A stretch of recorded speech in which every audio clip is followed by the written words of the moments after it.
தென்காசி மாவட்டம் புளியங்குடி பகுதியில் ஆங்காங்கே தேங்கி நிற்கும் சாக்கடை கழிவு நீரால் நோய் தொற்று ஏற்படும் அபாயம் உள்ளதாக அப்பகுதி மக்கள் அச்சம் தெரிவித்தனர்.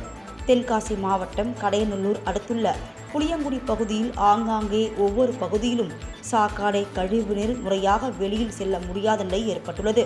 சாக்கடை கழிவுநீர் கால்வாயில் செல்ல முடியாத அளவிற்கு மர்ம நபர்கள் குப்பைகள், பிளாஸ்டிக் பொருட்கள், இறைச்சிகளை கொட்டுவதால் சாக்கடை கழிவுநீர் தேங்கி நோய் தொற்று பரவும் அபாயம் ஏற்பட்டுள்ளது.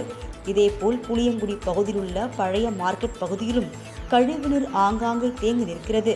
இந்த சாக்கடை கழிவுநீரை அகற்றி குப்பைகள், பிளாஸ்டிக் பொருட்கள் கொட்டுவதை தடுக்க உரிய நடவடிக்கை எடுக்க வேண்டும் என பலமுறை நகராட்சி நிர்வாகத்திற்கு கோரிக்கை வைத்தும் கண்டுகொள்ளவில்லை என பொதுமக்கள் குற்றம் சாட்டியுள்ளனர். இதுகுறித்து நகராட்சி நிர்வாகம் உரிய நடவடிக்கை எடுக்க வேண்டும் என பொதுமக்கள் கோரிக்கை விடுத்தனர்.